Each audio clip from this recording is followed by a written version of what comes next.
देखा आपने, कल मैंने शूट किया था कि हम सब घर आ गए हैं, अल्हम्दुलिल्लाह अम्मी ठीक है। और आप में से कई लोग पूछ रहे हैं कि अम्मी को अचानक ऐसा हुआ क्या। जैसे कि मैंने आपको पहले बताया था कि ऐसा कुछ सीरियस इशू नहीं है, लेकिन अगर सही वक्त पे उसको ध्यान नहीं दिया गया और ट्रीट नहीं किया गया तो सीरियस कभी कभी हो जाता है। तो एक्चुअली अम्मी को हुआ क्या है, और ये चीज़ ऐसा है कि लेडीज़ में किसी को भी हो सकती है, जो कि बहुत नॉर्मल सी चीज़ है, बट सही वक्त पे उसको ट्रीट करना जो है वो ज़रूरी है। तो हुआ क्या अम्मी को, आपको डिटेल में थोड़ा दीपिका एक्सप्लेन करेगी। सो कुछ दिनों पहले जो है अम्मी को हल्की सी ब्लीडिंग हुई, वो यूरिन पास करते उन्होंने नोटिस की। एंड इतनी ज़्यादा नहीं थी कि वरीसम हो, लेकिन और क्या होता है कि अम्मी को जैसे मेनोपॉज हुए करीबन 10-12 साल हो चुके हैं, तो उसके बाद ऐसा होता है कि कभी कभी लेडीज को स्पॉटिंग होना नॉर्मल है। इसी जब हमने डॉक्टर से बात की तो उन्होंने बोला 1-2 दिन और रुक के देखो कि ब्लीडिंग का पैटर्न क्या है, फिर डिसाइड करते क्या टेस्ट करवाने हैं। तो उसके बाद जो ब्लीडिंग का पैटर्न था, जिस तरीके से वो इंक्रीज हुई, जो भी कुछ था, तो मैंने और सबा ने जब वो नोटिस किया उसके बाद हमने डिसाइड किया कि ये जो है गायनेक इशू हो सकता है। इतना आप थोड़ा बहुत समझ जाते हो। तो पहले जो है हमने गायनेक के पास लेके चलते, फिर मम्मी को हॉस्पिटल लेके गए, वहाँ पे उनका चेकअप हुआ, उनके टेस्ट वगैरह हुए, सोनोग्राफी हुई।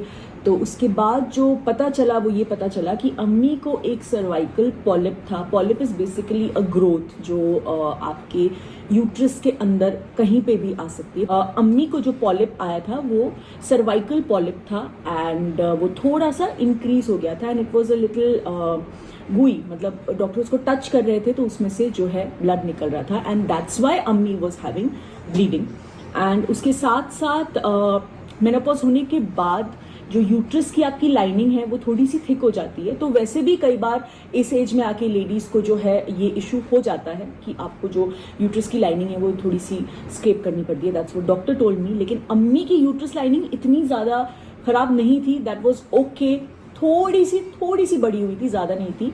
सो that's why the doctor said that the first thing that we have to do is, वो कोई बहुत बड़ा उनका टर्म है जो मुझे अभी याद नहीं है, उन अम्मी की फाइल में लिखा हुआ है। Basically it was a kind of a procedure जिसमें हमने अम्मी को पूरा जनरल एनेस्थीसिया दिया एंड ये सब कुछ स्क्रेप आउट कर लिया। और जो पॉलिप है that has gone for testing for biopsy, and जो अम्मी की uterus lining that we were doing the procedure, तो जो अम्मी की यूट्रस लाइनिंग थोड़ी सी इंक्रीज हुई है वो भी स्क्रेप कर दी है। सो नाउ आगे का जो केयर करने का है वो सिर्फ इतना है कि हर 3 महीने में अम्मी को एक सोनोग्राफी करानी होगी, बिकॉज जो पॉलिप्स हैं वो रीअकर होना बहुत ही आम बात है। तो बेसिकली डॉक्टर का ये कहना था कि हम आपको सजेस्ट, 2 ऑप्शन है आपके पास। एक वो जो भी हमने किया अम्मी के साथ, करवाया अम्मी को, एंड दूसरा ऑप्शन ये है कि आप पूरा का पूरा यूट्रस जो है वो बॉडी से रिमूव कर दो, जो कि आजकल कई लोग होता भी है और जो कि नॉर्मल भी है। हाँ। इस एज के बाद। और ये मेरी मम्मी का यूट्रस निकला हुआ है, काफी समय पहले ही निकाल दिया। क्योंकि उनका ये कहना था कि अगर एक बार ये चीज़ होती है तो आपको नहीं कब आ जाए, एंड अभी आज अम्मी की एज है कि हम सर्जरी कर सकते हैं। कल को अल्लाह ना करे कभी ये 10 साल 15 साल के बाद आता है तो अम्मी की फिर एज और बढ़ेगी, चीज़ें होंगी, तो उस वक्त शायद सर्जरी करना थोड़ा सा मुश्किल हो। बट आई थिंक हमने एक चांस लिया, क्योंकि अम्मी भी इस चीज़ को अम्मी मान ही नहीं रही थी कि सर्जरी का, तो बिल्कुल नहीं मान रही थी। लेकिन फिर अंदर जाके पता नहीं उनको क्या हुआ जब डॉक्टर बोल रहे थे। सो बेसिकली दोनों प्रोसीजर का तरीका सेम है, मतलब जनरल एनेस्थीसिया इसमें भी देना है, उसमें भी देना है। बट अम्मी अपना वो करेज नहीं कर पा रही थी कि अच्छा ओके मेरी बॉडी से पूरा एक ऑर्गन जो है वो निकाल दिया जाएगा। एंड कई लोगों की थिंकिंग ऐसी होती है, मैं बहुत लेडीज को जानती हूँ जिन्होंने बहुत नॉर्मली अपना यूट्रस निकलवा दिया है, लेकिन उसी तरफ मैं बहुत ऐसी लेडीज को भी जानती हूँ जो बोलते हैं कि नहीं, हम अपने बॉडी से अपना ऑर्गन, सबसे एक लेडी के लिए इतना मेन ऑर्गन हम नहीं निकाल सकते, and which is fine. Both the thinkings are absolutely fine. तो अम्मी इस वक्त कन्विंस नहीं हो पाई हैं कि वो अपना यूट्रस जो है वो निकाल दें। तो बेसिकली डॉक्टर भी इसलिए बोल रही थी कि आपको, अगर आप ये यूट्रस रिमूव नहीं करते हो तो एक प्रिकॉशनरी मेजर हमें आपको हर 2 से ढाई महीने में बुलाना पड़ेगा फॉलोअप के लिए, आपका स्कैन करना पड़ेगा। और अगर अल्लाह ना करे कि मान लो कल को फिर से ग्रोथ होती है कभी, तो फिर से आपको पूरे इसी प्रोसेस से फिर से जाना पड़ेगा। तो बेटर है कि एक बार में हम उसको सारी चीज़ें क्लियर कर दें। बट अम्मी नहीं अपने आप को मेहनत जुटा पाई, और हम भी अम्मी के साथ देखे ठीक है कोई बात नहीं, क्योंकि पहली बार में वो इतना करने को रेडी हुई वो बहुत है, बहुत, क्योंकि हम सब बहुत घबराए हुए चीज़ें थी। तो ये आपको एक इन्फॉर्मेशन हमें देनी थी कि रिजवान आ गया, नीचे गया था।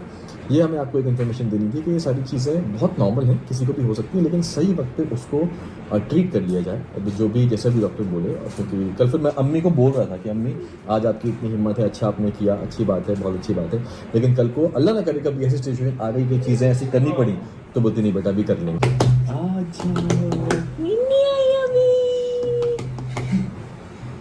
हम भी बात करेंगे, चलो। हाँ हाँ जी। कितना हैप्पी है। तो अम्मी मान गई थी कि हम कर लेंगे, कोई दिक्कत वाली बात नहीं है, बट अल्लाह ना करे कभी ऐसी नौबत आए। और हमारा मकसद आप सबको ये बताना है कि एक चीज़ किसी को भी हो सकती है। और आई थिंक कई लोगों ने मुझे मैसेज भी किया है कि ये बहुत छोटी सी चीज़ है, किसी को भी हो जाती है, लेकिन हाँ सही वक्त पे ट्रीट करना ज़रूरी है। यस, बहुत छोटी सी चीज़ है, बट हमारे लिए बहुत ज़्यादा एकदम से वो था, क्योंकि अम्मी को वो है। अब मुझे पता है कि अच्छा छोटी मोटी चीज़ें हैं तो अम्मी उसको मैनेज कर लेंगी, चीज़ें कर लेंगी। क्योंकि हमारे लिए it was the first time that अम्मी वाज गोइंग थ्रू दिस